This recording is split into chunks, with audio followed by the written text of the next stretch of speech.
Welcome back to my channel Suni's kitchen. Like చేయండి, share చేయండి, subscribe అవ్వండి. హాయ్ అండి, ఎలా ఉన్నారు? నేనైతే చాలా బాగున్నాను. ఈరోజు మీకు భక్షాలు చేసి చూపిస్తాను. అదేనండి, బొబ్బట్లు. టేస్టీగా, హెల్తీగా, సింపుల్గా ఎలా చేసుకోవాలో మీకు చేసి చూపిస్తాను. వాటితో పాటే ఒక పూర్ణంతో నేను 2 చేశానండి. పూర్ణాలు చేశాను, అలాగే బొబ్బట్లు కూడా చేశాను. ఏ విధంగా చేసుకోవచ్చో ఈ ఉగాదికి మనం సింపుల్ రెసిపీ చూపిస్తాను. అంటే తేలిగ్గా ఎలా చేసుకోవాలో మీకు చూపిస్తానండి. ఈజీ ప్రాసెస్లో చాలా టేస్టీగా గోధుమ పిండితో నేను బొబ్బట్లు చేశానండి. చాలా సాఫ్ట్గా టేస్టీగా వచ్చినాయి. ఎలా చేసుకున్నానో మీకు చూపిస్తాను. ఎవరైనా మన ఛానల్ చూస్తున్నట్టయితే సబ్స్క్రైబ్ చేసుకోకపోతే సబ్స్క్రైబ్ చేసుకోండి. నేను ఇవి సోయకి అంటే పూర్ణాలు సోయ కోసమని, అలాగే ఇంట్లో టిఫిన్స్కని నేను పిండి నానబెట్టేసుకున్నానండి. మినపప్పు, పొట్టు మినపప్పు, అలాగే బియ్యము 1కి 2 చొప్పున నానబెట్టి పెట్టుకున్నాను. అలాగే పచ్చెనపప్పు అండి. పచ్చెనపప్పు మనం పూర్ణం చేయాలి కదా, పూర్ణం లోపలికి ఈ పచ్చెనపప్పు 2 గంటల సేపు నానబెట్టాను.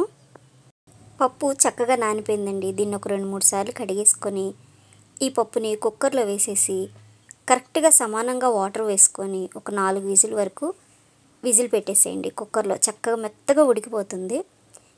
ఇప్పుడు మీకు బొబ్బట్టుకి కావాల్సిన పిండి చూపిస్తున్నాను. గోధుమ పిండి 1 కప్పు, ఒక 4 ఇలాచి, ఇది 1/4 కిలో బెల్లం ఉంటుందండి. దీన్ని దంచి పక్కన పెట్టుకోండి. అలాగే నెయ్యి, మనకి నెయ్యి ఎంత కావాలో చూసుకొని వేసుకోవచ్చు కదా. ఇక ఈ పిండిని కూడా మనం కలిపి చూపిస్తాను. ముందుగా బెల్లాన్ని ఇలా కరిగిచ్చేసుకొని రెడీగా పెట్టేసుకోండి. ఇక్కడ నాకు వీడియో స్కిప్ అవ్వడం వల్ల మీకు చూపించలేకపోయాను. పప్పు ఉడికిపోయిందండి. అందులోకి ఈ బెల్లం వేసేసి దగ్గరికి ఉడికిపోయేలా చేశాను. అది చల్లారుతూ ఉంది. ఈలోపు నేను పిండి కలిపేసుకున్నాను.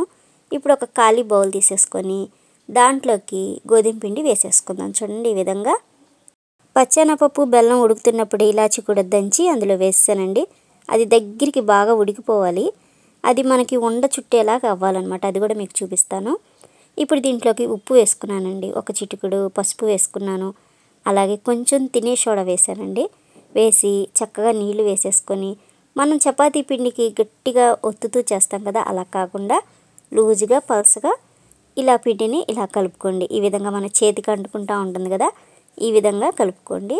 ఇక దీంట్లోకి మనం కొంచెం ఆయిల్ వేసేసి దీన్ని ఒక 20 నిమిషాల పాటు పక్కన పెట్టేద్దాం. అంటే మనకి ఈ పప్పు ఉడికిపోయి చక్క దగ్గరికి అయ్యి చల్లగా అయ్యే వరకు ఈ పిండిని నానబెట్టుకోవాలి. చూడండి, ఈ విధంగా ఇలా ఆయిల్ వేసేసుకోండి. ఇలా ఆయిల్ పిండి పై దాకా ఆయిల్ వచ్చేసేయాలి. అడుగు దాకా వెళ్ళిందో లేదో ఒకసారి చూసుకొని పిండి చూడండి ఈ విధంగా తడిపేసి ఆయిల్లో మూత పెట్టేసి దీన్ని పక్కన పెట్టేసుకోండి.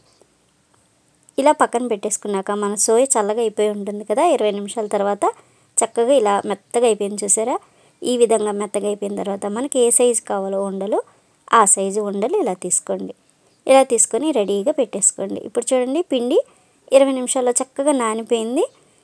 ఇప్పుడు కొద్దిగా పిండి తీసుకొని, అంటే మనం పూర్ణం పెద్ద ఉండ తీసుకుంటే ఇది కొంచెం చిన్న ఉండ తీసుకోవాలి. చూడండి, ఈ విధంగా ఇలా తీసుకొని దీన్ని సాఫ్ట్గా చేసేసుకుందాం. చూడండి, ఈ విధంగా కాస్త ఇలా చేసేసుకొని దీంట్లోకి మన పూర్ణాన్ని అంటే పచ్చెనపప్పు బెల్లాన్ని దీంట్లో పెట్టేసుకుందాం. చూడండి, ఈ విధంగా స్ప్రెడ్ చేసేసుకోవచ్చు. చేత్తోటి ఒత్తేయచ్చండి. మైదా కంట గోధుమ పిండితో అయితే ఇంకా ఈజీ అండి. మైదా అనుకోండి సాగుతూ ఉంటుంది, ఇదనుకోండి గోధుమ పిండి సాఫ్ట్గా చక్కగా వచ్చేస్తుందండి. చూడండి, ఈ విధంగా ఇలా కలిపేసుకొని ఇలా రౌండ్గా మనకి ఇలా చేసేసుకోండి. చూడండి, ఈ విధంగా ఇలా అన్నీ రెడీ, ఒక 4 అలా రెడీ చేసి పక్కన పెట్టేసుకోండి. చూడండి, ఇప్పుడు మీకు ఎలా చేయాలో చూపిస్తాను. చూడండి, నేను ఒకటి పాల కవర్ మీద, ఒకటి ఇలా ప్లాస్టిక్ కవర్ మీద పెట్టాను.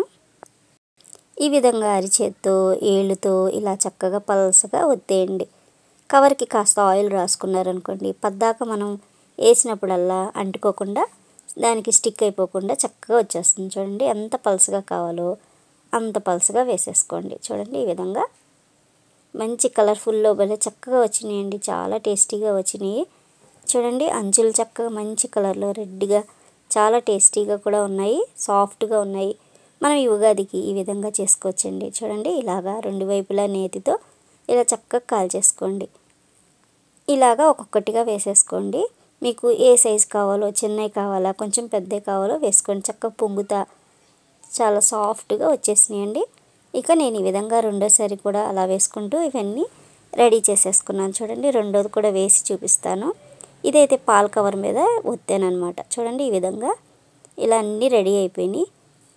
వేడిగా సాఫ్ట్గా కాస్త ఆరిన తర్వాత ఏదైనా బాక్స్లోకి సెట్ చేసుకోండి. చూడండి, చక్కగా రెడీ మంచి కలర్ఫుల్లో టేస్టీగా హెల్తీగా బొబ్బట్లు అయితే రెడీ అయిపోయినాయండి. చూడండి, ఈ విధంగా చేసి పక్కన పెట్టేసుకోండి. ఇప్పుడు ఈ కుక్కర్లో మనం ఉడికించి పక్కన పెట్టేసుకున్నాం కదా, ఇక 9 ఉండలు తీసి పక్కన పెట్టానండి. వీటిని మనకి సోయిలో కలిపేసి వేసేయచ్చు. నేను పిండి గ్రైండర్లో ఇలాగ పట్టేసి పెట్టాను. చూడండి, ఇంకొంచెం గిన్నెలోకి తీసి పక్కన పెట్టుకున్నాను. దీంట్లోకి సాల్టు అలాగే తినే సోడా కొంచెం వేసేసి ఇలా కలిపేసుకోండి, చక్కగా కలిసిపోయేలాగా. ఇక ఇప్పుడు మనం ఈ పూర్ణాన్ని ఆయిల్ ఆల్రెడీ పెట్టేశాను. ఇలా చక్కగా వేసేసుకోండి, ఒక్కొక్కటి అంటుకోకుండా, అంటే కొంచెం గ్యాప్ ఇచ్చి వేసుకోండి. చూడండి, ఈ విధంగా ఇలా వేసేసుకోండి. నేను శనగ నూనెలో వేయించానంటే అందుకే ఈ నురగంతా ఇలా వస్తుంది. కాస్త నురగ తగ్గింది అంటే మనకి వేగిపోతే పైన క్రిస్పీగా లోపల సాఫ్ట్గా చాలా బాగుందండి. మనం కుక్కర్లో ఒక 2 నిమిషాల పాటు అలా ఉంచేసాం కాబట్టి బెల్లము అలాగే పచ్చెనపప్పు ఇలాచి బాగా ఉడికి ఒక పాకంలా వచ్చింది కాబట్టి చాలా టేస్టీగా ఉన్నాయండి. నిల్వ కూడా ఉంటాయి మనకి. చూడండి, ఈ విధంగా ఒక్కొక్కటిగా తీసేసుకొని ఇవి కూడా రెడీ చేశాను. చూడండి, నేను 2 ప్రసాదాలు అయితే రెడీ చేశాను. సింపుల్గా ఒక పచ్చెనపప్పు బెల్లంతో 2 అంటే పూర్ణాలు అలాగే బొబ్బట్లు తయారు చేశాను. మీరు కూడా ఇలా ట్రై చేసి చూడండి. Thank you for watching my video.